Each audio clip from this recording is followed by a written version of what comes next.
de gratidão a Deus pelo 37º aniversário da Federação de UPHs.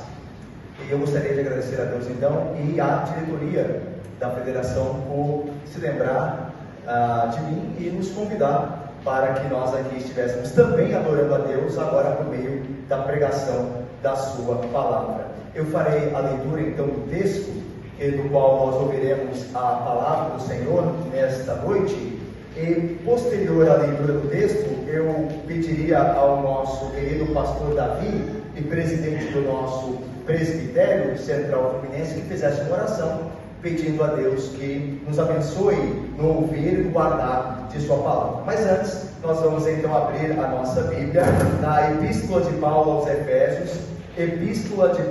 aos Efésios, capítulo de número 5, do versículo de número 22 até o versículo de número 33.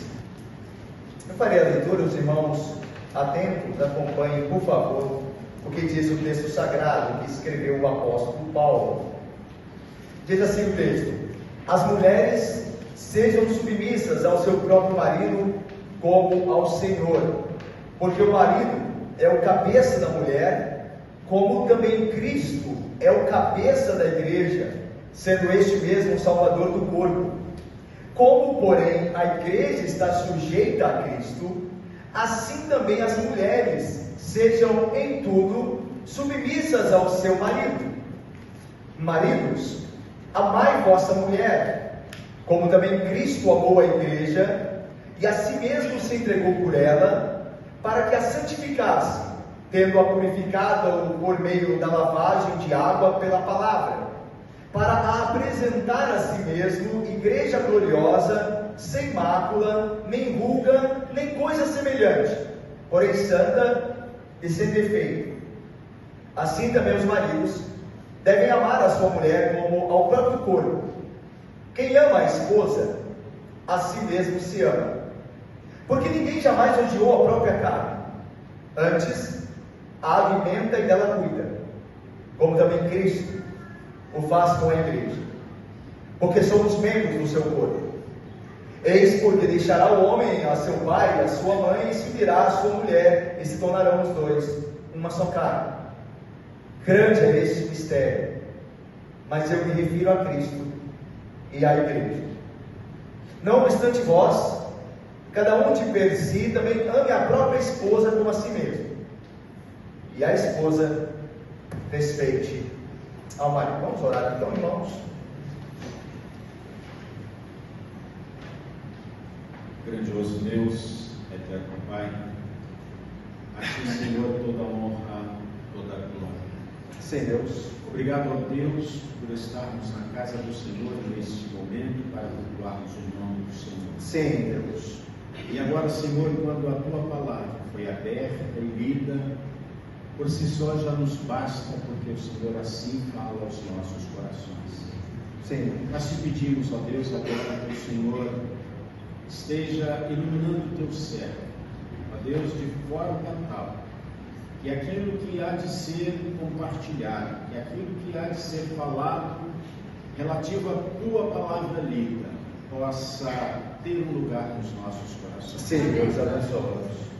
Que possamos sair daqui edificados, que possamos sair daqui servos melhores, ó Deus, e que haja sempre no nosso coração o desejo de querer servir o Senhor sempre, para agradar ao Senhor e não ao homem. Sim, Deus. Fale aos nossos corações. Assim nós te pedimos e oramos com o perdão dos nossos pecados, em nome de Jesus. Amém. Amém. Meus irmãos, nós temos então diante de nós a carta de Paulo aos Efésios, e para que nós entendamos melhor, irmãos, aquilo que fora lido no nosso trecho, do capítulo 5, do versículo 22 até o versículo de número 33, é necessário, meus irmãos, que nós rapidamente façamos aqui uma breve introdução a essa carta. Meus irmãos, Paulo é o autor da carta aos Efésios. Isso fica muito claro no início dessa mesma carta, no capítulo 1, no primeiro versículo, onde Paulo diz, e se apresenta como autor, ele diz assim: Paulo, apóstolo de Cristo Jesus, por vontade de Deus, aos santos que vivem em Éfeso e fiéis em Cristo Jesus. Meus irmãos, não há muita dúvida, não há muita discussão de quem escrever a carta aos Efésios.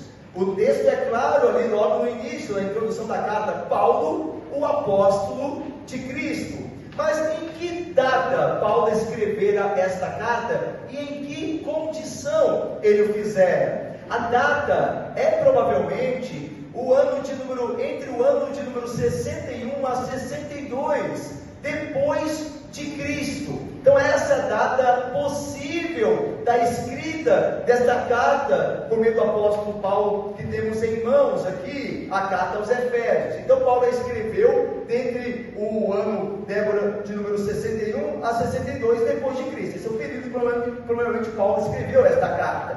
Mas em que condições Paulo escreveu esta carta? Paulo estava preso na cidade de Roma. E ele então, ali da prisão, e obviamente ele não estava preso como malfeitor, ele estava preso, eu sim, porque servia a Jesus Cristo e proclamava ao Senhor Jesus, e por isso, de fato, cadeias lhe sobrevieram. Então Paulo ali preso, agora escreve esta carta, mas não só essa carta. É possível que juntamente com essa carta, no mesmo período que Paulo a escreveu, 61 e 62 depois de Cristo, Paulo também tenha escrito não só essa carta, como a carta aos Colossenses, que nós também temos no cânon aqui, e a carta a Filemon, que nós também a temos. É possível então que nesse mesmo período, Paulo, quando estiver preso em Roma, entre 61 e 62, ele tenha escrito essas 3 cartas. E Paulo então, depois de escrever essas 3 cartas, pede ao seu companheiro chamado Tíquico, que leve estas cartas às igrejas e a Filemon, às quais as cartas se destinavam. E Tíquico então, que era um fiel servo de Deus e também companheiro de Paulo, leva as 3 cartas. E enquanto Tíquico está se direcionando à cidade de Colossos, onde ele entregaria a carta aos Colossenses, ele passa necessariamente na cidade de Éfeso, porque Éfeso era caminho até Colossenses. E aí quando Tíquico passa por Éfeso, ele deixa a carta que nós temos em mão, à igreja de Éfeso. E aí depois ele continua a viagem e chega na cidade de Colossos, onde ele entrega a epístola aos Colossenses.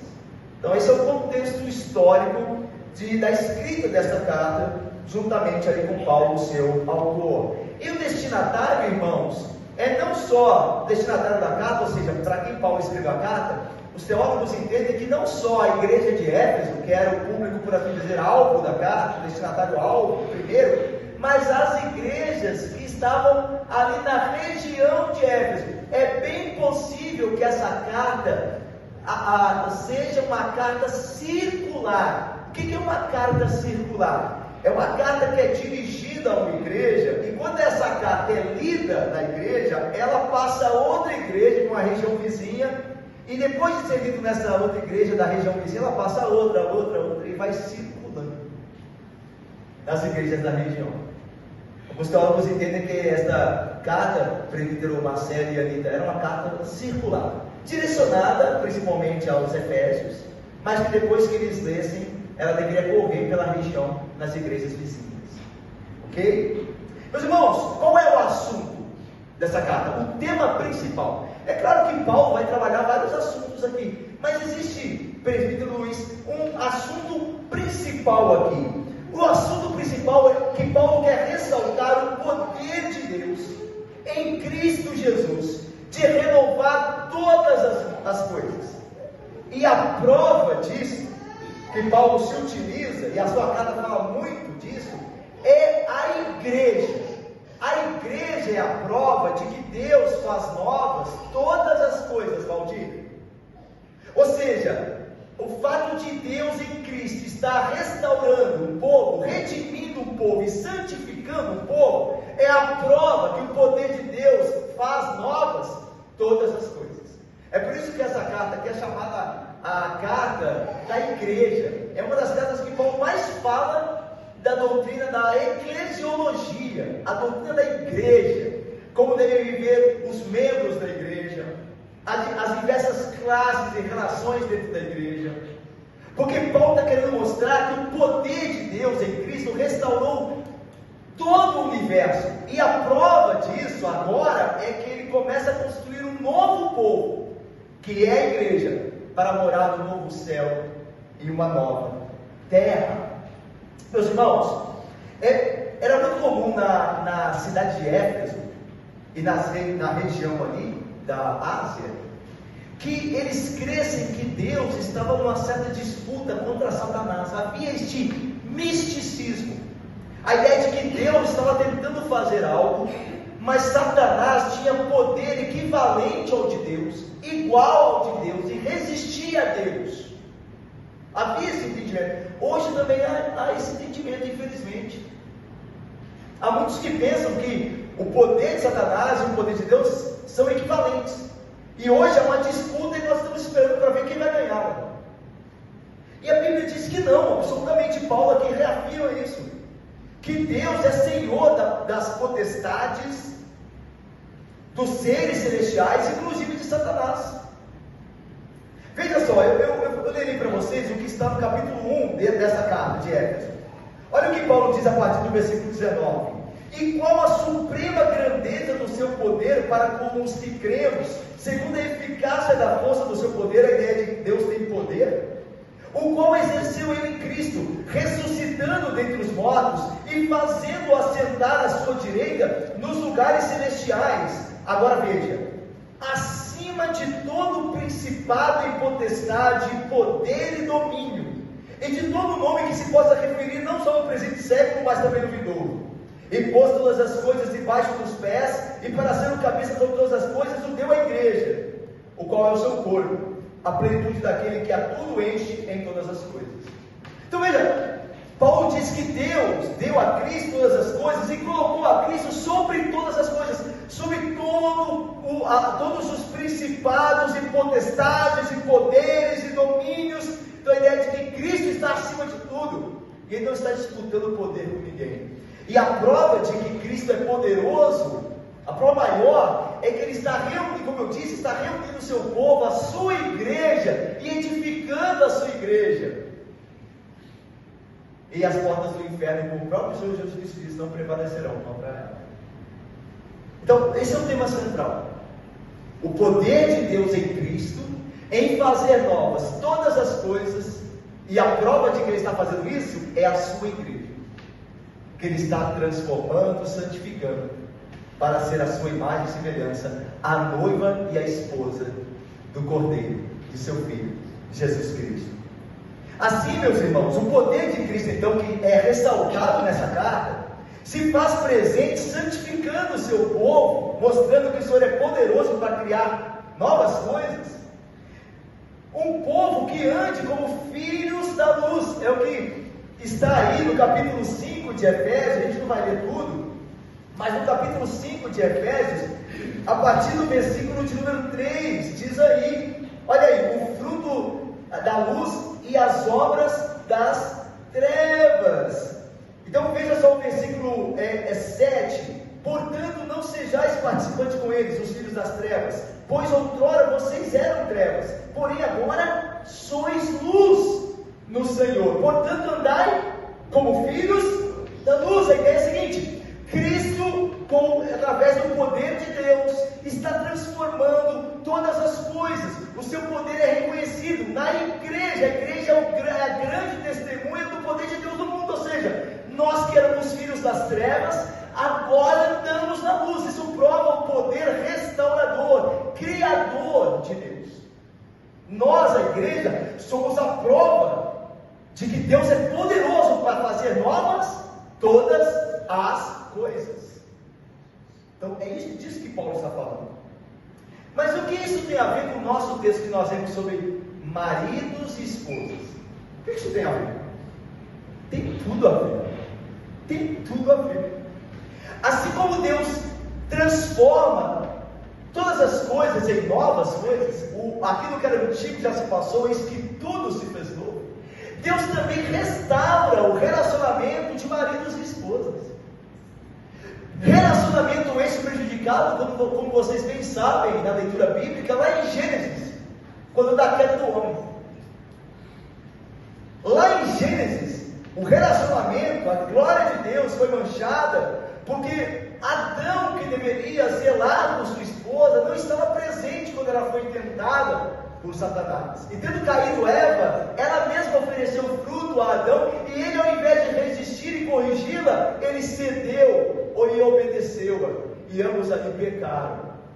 Agora em Cristo, que faz nova todas as coisas, no meio, mostra assim também pela igreja que ele está transformando, ele também faz nova a relação entre o esposo e a esposa, ensinando pelo seu exemplo, o exemplo de Cristo, como o marido deve viver e como a esposa deve viver nessa nova relação restaurada pelo poder de Deus.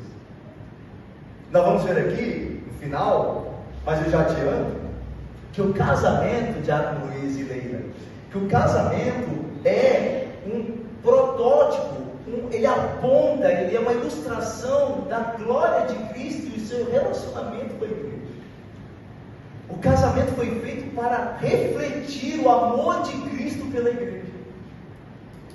E quando nós vivemos um casamento que reflete o amor de Cristo pela igreja, nós estamos glorificando aquele que faz novas todas as coisas. E esse é o ponto de Paulo. Lembra? Ele está falando do poder de Deus em Cristo que faz nova todas as coisas. Que nada pode impedir Deus, nem mesmo os principados e potestades, de fazer aquilo que Ele deseja, de restaurar todas as coisas. E a prova disso, uma das provas disso, é que Ele começou restaurando os nossos casamentos.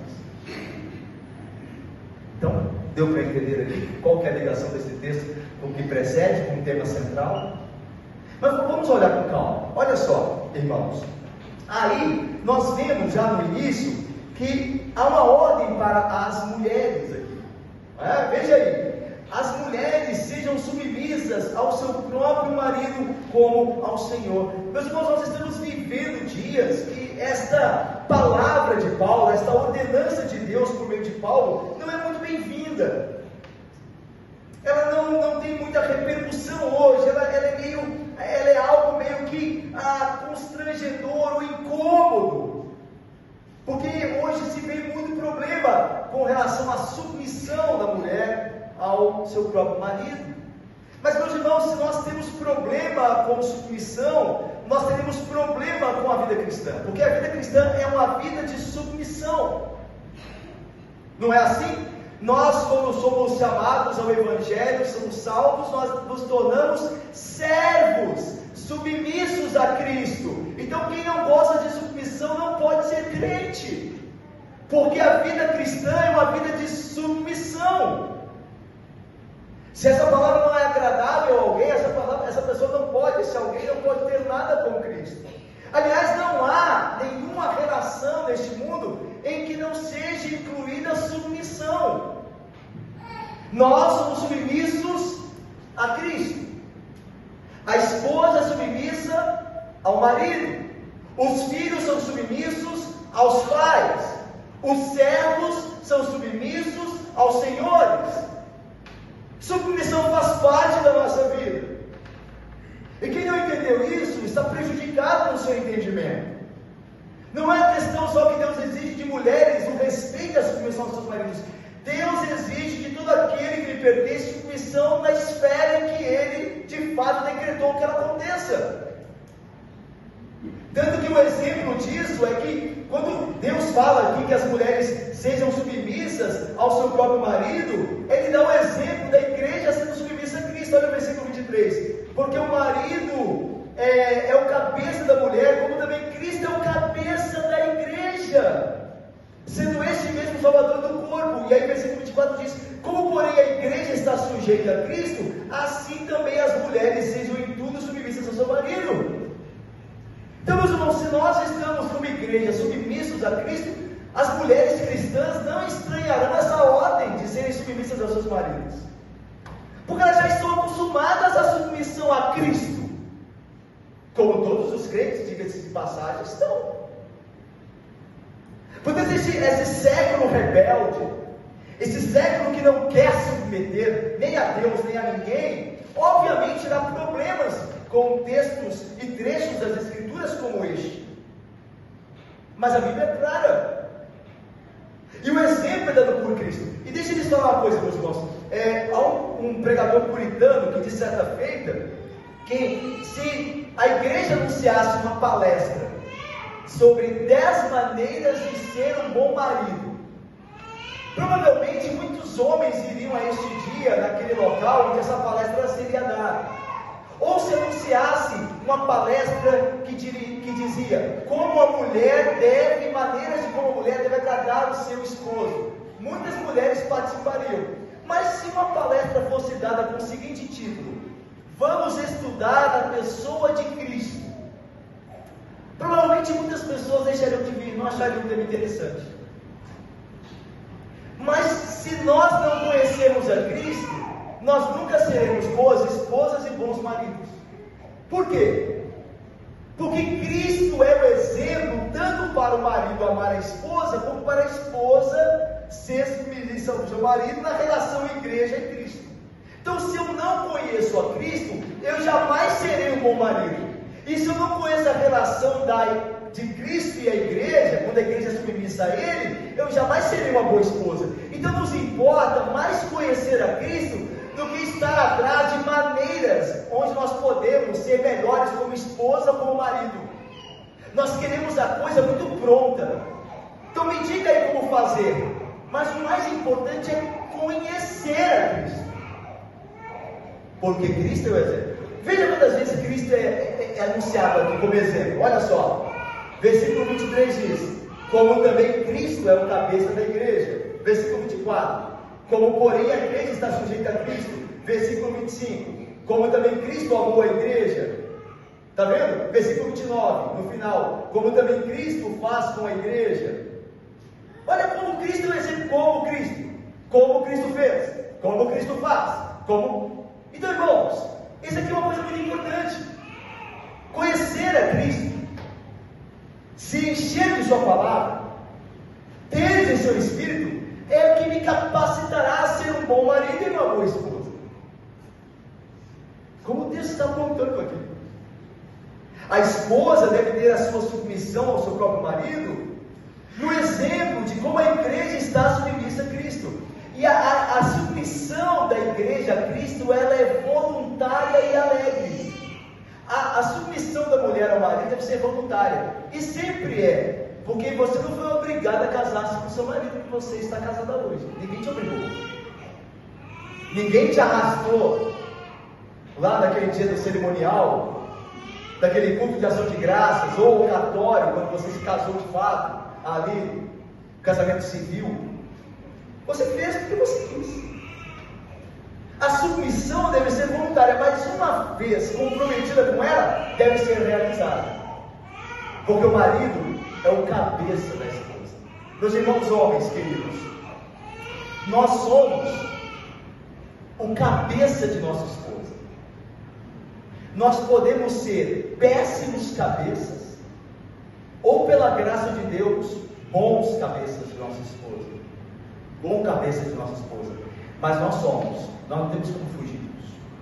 Deus nos instituiu, como nós veremos aqui mais à frente, como líder da nossa família, como líder da nossa esposa. Antes do pastor da igreja, você é o pastor da sua esposa. É você que dará contas a Deus pela sua família. Antes do pastor da igreja, é você que é o pastor da sua esposa. Eu e você podemos ser maus ou bons pastores, mas nós sempre seremos o pastor de nossa esposa. E por isso, mulheres, nós devemos estar submissas aos nossos maridos. E o Paulo diz: no Senhor, como ao Senhor. Então isso depende se meu marido me ama como deveria. Vocês sabem, como a minha esposa sabe, que não tem um marido perfeito, que o marido dela não a ama como Cristo a ama. E ele nunca fará isso. Nunca o amor dele se comparará ao amor de Deus. Mas ela deve se submeter e respeitá-lo assim mesmo. Por quê? Porque o Senhor deseja que seja assim. Ele deseja que seja assim. Por isso que Paulo diz: sede submissas ao próprio marido como ao Senhor. Porque o Senhor deseja que seja assim. Porque o Senhor estabeleceu o marido como cabeça da mulher, como também Cristo é o cabeça da igreja, sendo este mesmo o Salvador do corpo. E aí Paulo conclui então: como porém a igreja está sujeita a Cristo, assim também as mulheres sejam em tudo submissas ao seu marido. Em tudo, irmãs. É claro que esse em tudo pode ser claramente deduzido de maneira lógica das Escrituras, que não é em tudo absolutamente. Por exemplo, se o seu marido te der uma ordem que contrarie claramente as Escrituras, que te faça negar a fé em Cristo, você não é obrigado a obedecê-lo. Porque, como Pedro disse, importa obedecer a Deus do que aos homens. Mas salvo essa raríssima exceção de um marido, até impossível, eu diria, de um marido dar uma ordem a uma esposa que contrarie Cristo. É por isso que as esposas devem casar com homens crentes. Porque se isso acontecer, ela jamais passará um momento desse. Que ela será obrigada a dizer não ao marido, porque o marido está se conduzindo no caminho que Cristo desaprova. É por isso que a Bíblia ordena nós casarmos no Senhor, ou seja, com pessoas que pertencem ao Senhor. Agora, fora essa exceção, a mulher é chamada a obedecer em tudo o seu marido. E em tudo significa o quê? Meus irmãos, quando dois crentes se casam, quando uma mulher cristã e um homem cristão se casam, há muita harmonia dentro do lar. Há muita harmonia. Se ambos estão sempre procurando agradar a Cristo, e depois disso agradar-se mutuamente, haverá muito pouca discussão, muito pouco impasse, porque a mente é uma só, o espírito é um só, o desejo é um só. Só que nós sabemos, como somos falhos, ainda não somos perfeitos, que em algum momento pode a esposa e o marido discordarem em algum ponto.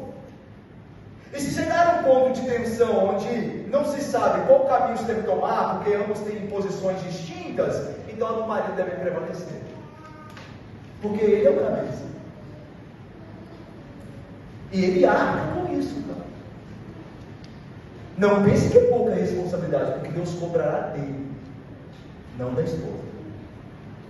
Mas a esposa deve submeter-se ao marido quando houver uma posição diferente entre ambos.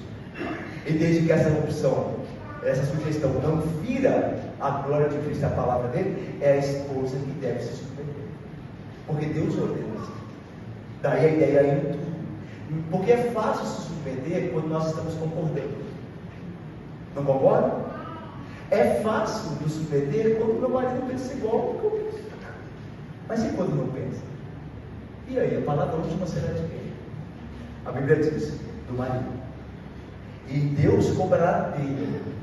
Lembra que quando Adão e Eva pecaram, mesmo sendo Eva que deu de comer do fruto proibido a Adão, Deus foi ter primeiro com Adão e não com Eva. Ok? Porque a responsabilidade última é sempre do marido.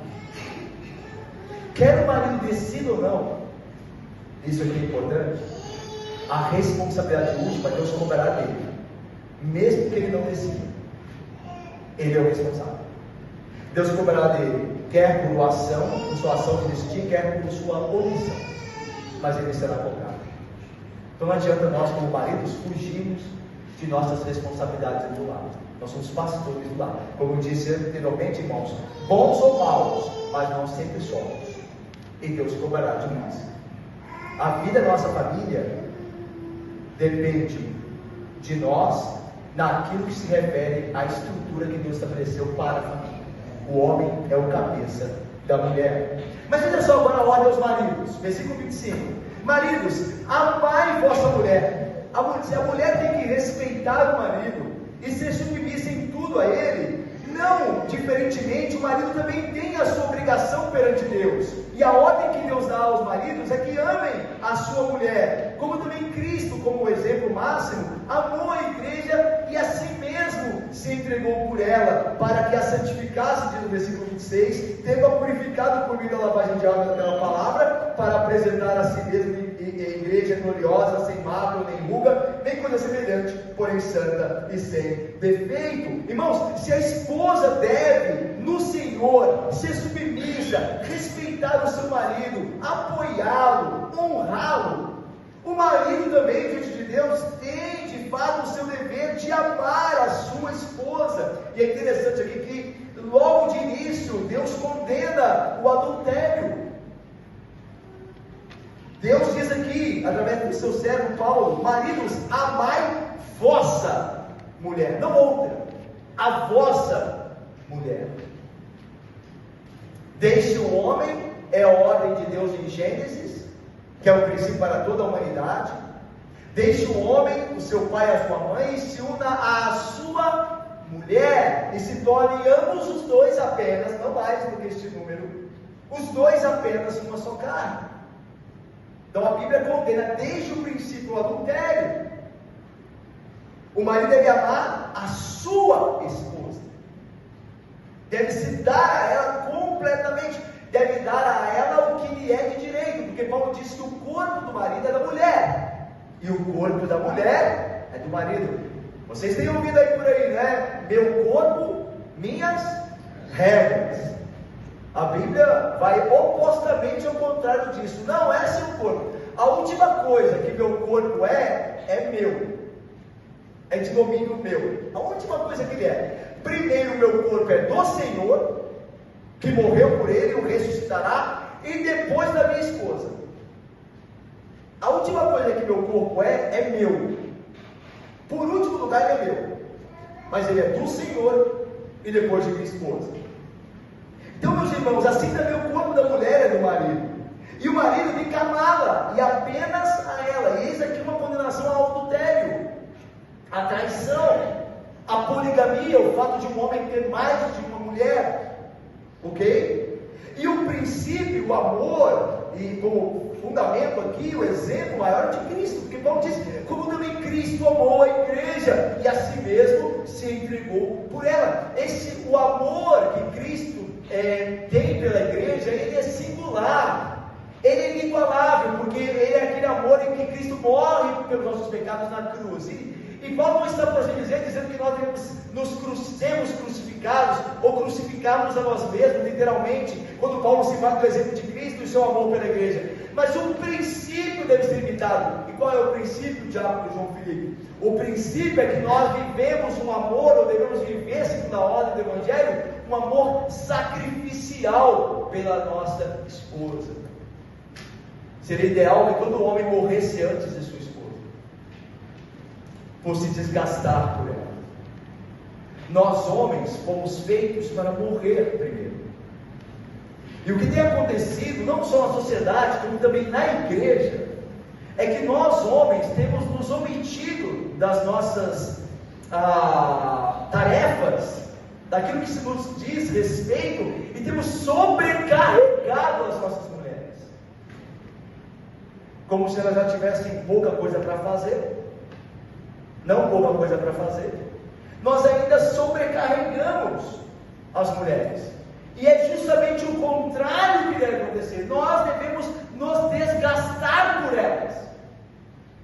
Então há uma visão errada de que o marido é responsável apenas pelo que acontece fora do lar. Isso aconteceu pós-revolução industrial. Antes da revolução industrial, o que acontecia é que as famílias trabalhavam todos juntos dentro de uma casa.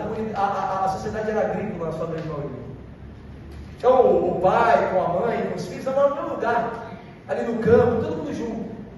E aí então começam a surgirem as indústrias.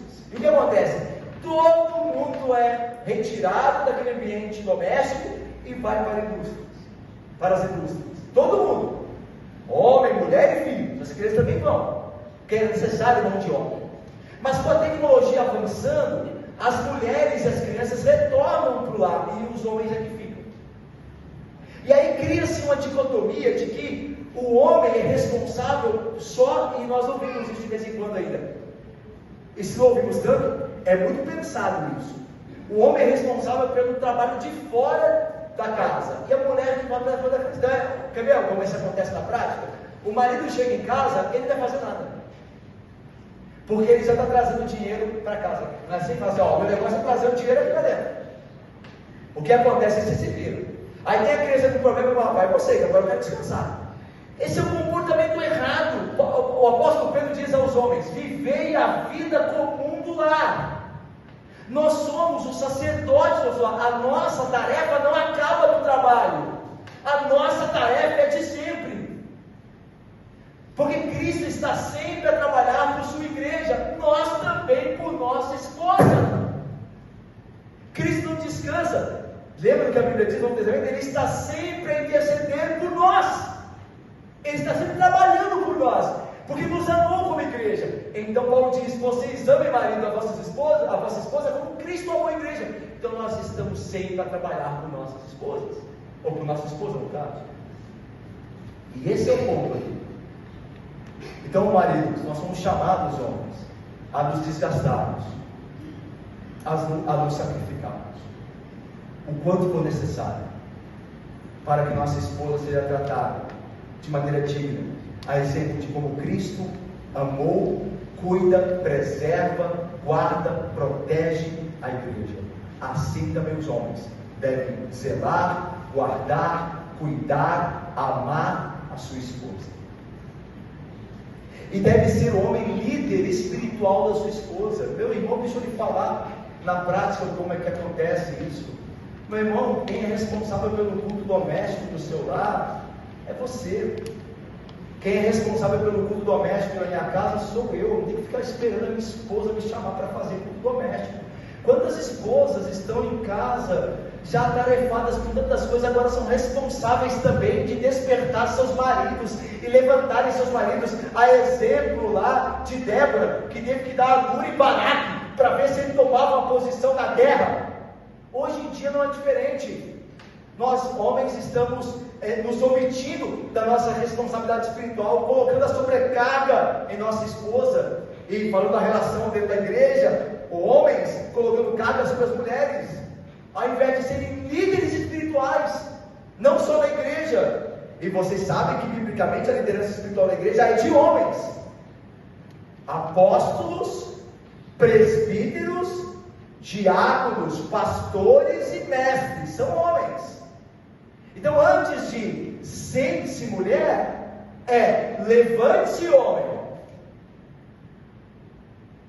Nós sabemos biblicamente que o ministério feminino ordenado é antibíblico, que mulheres não devem pregar, porque Deus estabeleceu assim. Só que antes de mandarem nossas irmãs sentarem-se, mandarmos nossas irmãs sentarem-se, nós devemos nos levantar então, porque alguém tem que fazer o trabalho.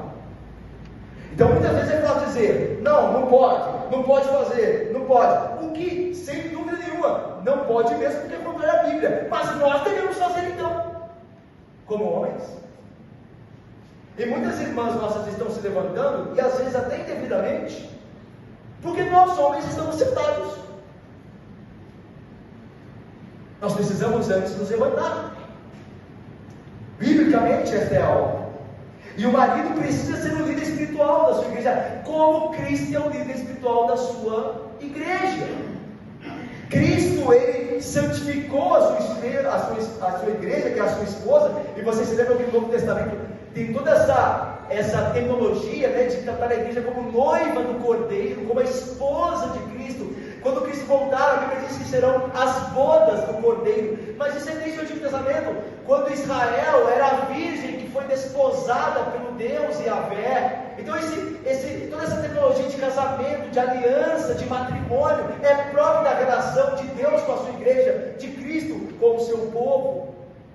Assim também, então, como Cristo é o líder espiritual da sua igreja, os maridos devem ser líderes espirituais de sua esposa, e zelar pela vida espiritual dela. Então, meu irmão querido, zele pela vida espiritual da sua casa.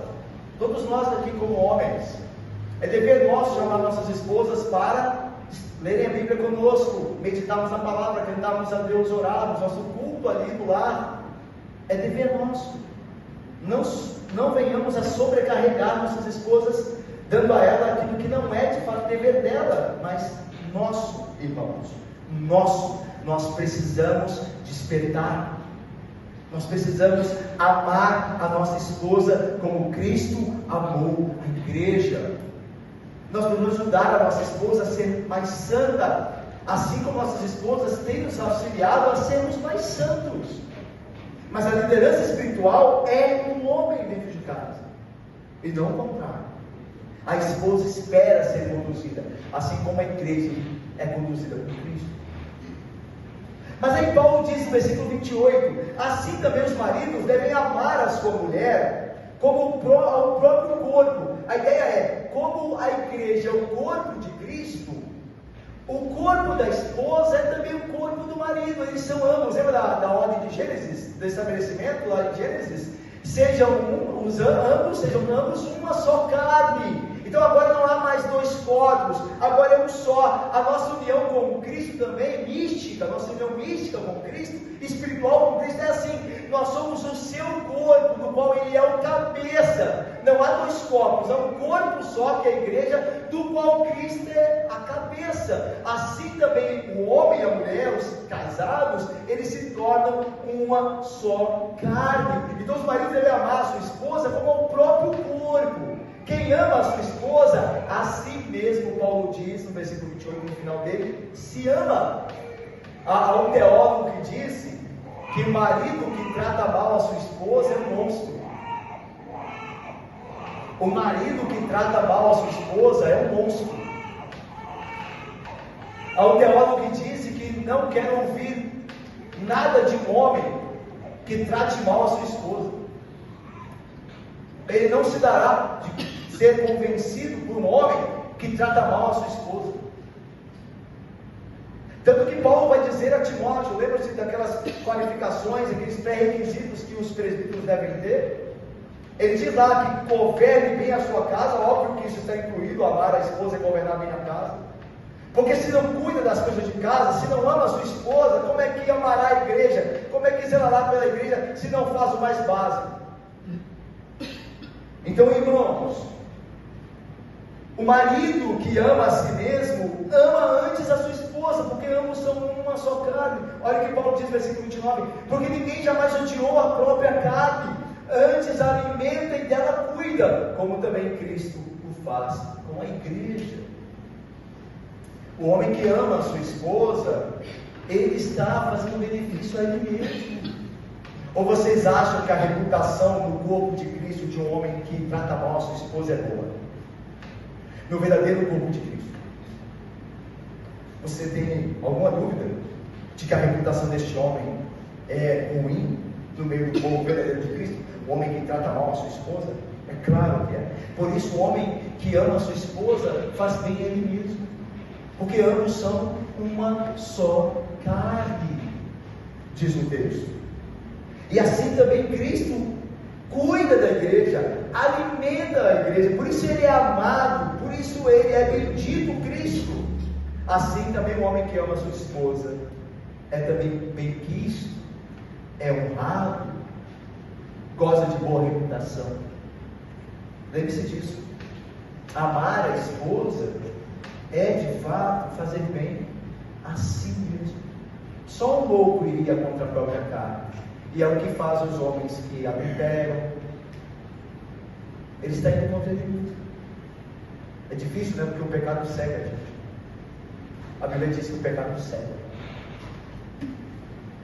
O pecado, ele te faz acreditar que você está ganhando, quando na verdade você está perdendo.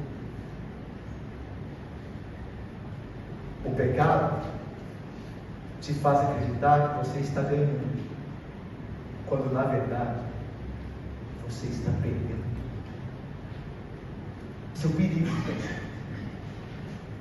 Um homem que vai contra a sua esposa está indo contra ele mesmo, está destruindo a ele mesmo, porque ambos são uma só carne. Deus nos ajude a entender essas coisas. Agora veja a parte final. Versículo 31. Eis porque deixará o homem o seu pai e a sua mulher, e se unirás, o seu pai e a sua mãe, melhor dizendo, e se unirá a sua mulher, e se tornarão os dois uma só carne. É interessante que quando a gente lê que a mulher deve ser submissa ao marido, deve respeitar o marido, parece que a nossa impressão, né, e pode ser, Deus nos corrija, é que é só o homem, a mulher que abre mão, né? É só a mulher que tem que ceder, né? Mas é interessante que na ordem que Paulo aqui repete de Gênesis, porque esse texto que nós lemos aqui em 31 está lá em Gênesis 2:24, é a ordem de Deus a Adão deixar a sua casa. Lá em Gênesis não diz para a mulher deixar a casa dela, diz para o homem. Não é interessante isso? É porque, veja só a lógica, não era para Deus exigir da mulher que deixasse tudo, a parentela dela, porque é o homem que tem a primazia. Ele foi criado primeiro, como diz Paulo, ele é o cabeça, certo? Então espera-se que o cabeça, o que for que tem a primazia, não precisa abrir mão de nada. E a mulher tem que fazer. Só que é o inverso lá em Gênesis. É o homem que deixa o pai e a mãe. E é interessante que a experiência mostra isso, não é? Kevin DeYoung, o ministro presbiteriano, escrevendo um livro maravilhoso sobre homens e mulheres e a atividade da igreja, maravilhoso esse livro. Ele diz que a experiência comum é que quando você casa o seu filho, você perde o seu filho. Mas quando você casa a sua filha, você ganha o filho. Geralmente, na experiência comum, os homens são acrescentados à família da esposa, e não o contrário. Geralmente, na experiência comum, é a esposa que puxa o marido para a casa dela, e não o contrário. Por quê? Porque a esposa é relacional, ela foi criada para o lar, e o homem não. Não é que o homem vai esquecer da família, não vai mais amar o pai dele, nada disso. Mas ele, como é um líder, ele está pronto a abrir mão por amor da esposa. Então ele agora cuida das coisas da esposa. Ele não liga mais para as coisas dele, nesse sentido. Ele está pronto a abrir mão para fazer a esposa feliz. E como ela é mais relacional no lar, ela tem a tendência de puxar mais. É interessante isso. Isso aqui não é desculpa para a gente, viu, irmãos? Nós não nos relacionamos com a nossa sogra, viu? Por favor, viu? Eu não estou dizendo isso, tá? Estou dizendo que a ordem da Bíblia leva o homem a, de fato, cortar os laços com a família dele, mais do que a esposa tem que fazer. Então os homens entendem bem isso, tem essa natureza, eles entendem isso melhor. Isso é interessante. Mas a ordem está fundamentada em Gênesis. É a ordem para toda a humanidade, para todas as eras. Que o homem é que tem que abrir mão da sua vida para estar com a sua mulher. E aí, olha só como termina o texto. Versículo 32, vamos ler juntos? 32 e 33, lemos?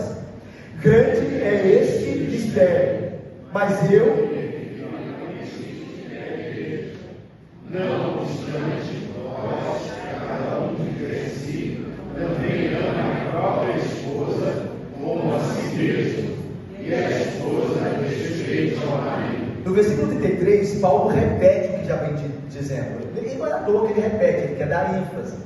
Ele quer que nós não esqueçamos dos nossos deveres como marido e esposa. Então ele repete: não obstante vós, cada um de per si, também ame a própria esposa. Novamente ele diz: a própria, não outra, a sua esposa, aquela única esposa, como a si mesmo. Ou seja, o que você deseja que fosse feito com você, você faça a sua esposa. É o amor que de forma natural nós temos por nós temos que ter antes pela nossa maridos, pela nossa esposa. E aí a esposa respeite o marido. Teve um pensador que disse que não é tão difícil entender o que um homem deseja e o que uma mulher espera. É difícil praticar sem a graça de Cristo. Então oremos e busquemos esta graça para vivermos assim. Mas o que um homem quer é respeito, e o que uma mulher quer é cuidado. O que um homem quer de sua esposa é respeito. Ele deseja que ela olhe com respeito, com admiração. E que uma esposa espera do seu marido é que ele a proteja, que ele cuide dela. É por isso que as esposas geralmente querem que tudo esteja funcionando bem ao mesmo tempo. As nossas esposas, percebeu, mulheres são assim. Elas querem olhar para tudo e querem ter controle de tudo. Por quê? Porque isso dá a sensação de segurança. Eu preciso estar segura. Tudo tem que estar harmonicamente funcionando, porque ela tem desejo de segurança.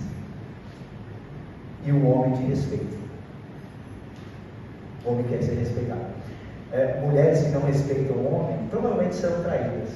Infelizmente. Isso não quer dizer que o homem está sendo traído, é pecado. Mas serão, porque ele vai procurar respeito no lugar. O coração dele anseia por respeito. E se a mulher não der a esposa dele, ela abre o risco, ela abre a ocasião para outra dar. Para outra buscar respeitá-lo, admirá-lo. E aí será uma tentação para ele. Ele não quer dizer que se ele ceder, ele está inocente. Está pecando. Que ele deve amar a esposa dele, mesmo que a esposa dele não respeite. Mas eu estou falando para a esposa respeitar o marido, porque isso será bênção para o seu marido. Porque o marido precisa disso. Assim como a esposa precisa de proteção. Mas eu termino com o versículo de número 32. Grande é este mistério, mas eu me refiro a Cristo e à igreja. A ideia é a seguinte: Paulo caminha aqui para o fim, aqui no 32, dizendo do que ele quer falar mesmo. Ele está dizendo assim: tudo que eu disse sobre marido e esposa aponta para Cristo e a igreja. O casamento é uma ilustração, ou deveria ser, do amor de Cristo pela igreja e da submissão da igreja a Cristo. Irmãos, você sabe o que deveria ser o seu casamento? Você sabe mesmo? O seu casamento e o meu casamento deveriam ser um testemunho da glória de Cristo, do amor dele pela igreja e do respeito da igreja por ele. O nosso casamento, o casamento não tem a finalidade última de fazer o esposo feliz e a esposa completada. Não é essa a finalidade última. Isso acontecerá pela graça de Deus, mas nós não nos casamos para isso apenas. Há um objetivo muito maior do que esse. O objetivo é a glória de Cristo. É que o meu casamento e o seu devem refletir o amor de Cristo pela igreja. Quando o marido ama a sua esposa, ele deve refletir o cuidado e o amor de Cristo pela igreja. E as pessoas que veem esse marido amando a sua esposa devem dizer assim: esse marido se assemelha a Cristo. Jesus é o Senhor desse marido, porque ele ama a esposa dele, a exemplo de como Cristo amou a igreja. E ao mesmo tempo, quando a esposa respeita o seu marido, então a pessoa que vê, as testemunhas que contemplam isso, podem dizer: essa esposa é serva de Cristo, porque ela respeita o marido dela como a igreja respeita a Cristo. E a pergunta que eu faço, meu irmão e minha irmã: se o nosso casamento tem refletido a glória de Deus? Porque é para isso que nós nos casamos, para refletir a glória de Deus. O marido amando a esposa como Cristo amou a igreja, e a esposa sendo submissa em tudo ao seu marido, como a igreja é a Cristo. É assim que a glória de Cristo é promovida no nosso meio. É assim, e aí eu volto lá no início, no tema principal da carta aos Efésios. É assim que todos vão testemunhar que este Deus poderoso e único a quem servimos faz novas todas as coisas. Numa época de traição, de divórcio, de escândalo, ainda há casamentos santificados pelo poder de Deus por meio de Cristo. E as pessoas vão testemunhar através deles o poder de Cristo e a glória dele. E vão dizer: é fato que este Jesus é poderoso para fazer novas todas as coisas. Que Deus nos abençoe. Amém. Nós vamos orar, depois o nosso querido Ricardo estará com a palavra. Vamos orar? Ó Deus Santo e bendito, nós ouvimos a Tua palavra, ó Deus. Nós ouvimos da glória de Cristo, do amor dele por nós, o nosso Senhor bendito, e do nosso dever em sermos em tudo submissos a Ele. Ó Deus, nós queremos glorificar ao Senhor e ao Teu Filho, ó Deus, por tão grande amor demonstrado por nós pecadores, ó Deus. E queremos dedicar nossa vida no serviço, na submissão que devemos, submissão esta voluntária e alegre a Cristo Jesus, nosso esposo, nosso marido. Ó Deus, abençoa o casamento do Teu povo, ó Deus. Abençoa os casamentos, Pai, de fato da Tua igreja, para que através deles o amor de Cristo pela igreja seja também conhecido, seja de fato, ó Pai, testemunhado, ó Deus, e o respeito da igreja para com Cristo também igualmente, ó Deus. Que o nosso casamento possa refletir a glória dessa relação suprema, superior, que é Cristo e seu amor pela igreja, que Ele é submissa em tudo. Assim, ó Deus, abençoa, Pai, o Teu povo. Ó Deus, guarda a Tua igreja e os casamentos, ó Pai, abençoa. E os futuros casamentos também, ó Deus, que virão, para que o Teu povo possa render glória ao Senhor também nessa esfera de sua vida. Assim nós oramos, cometemos pecados, em nome de Jesus. Amém.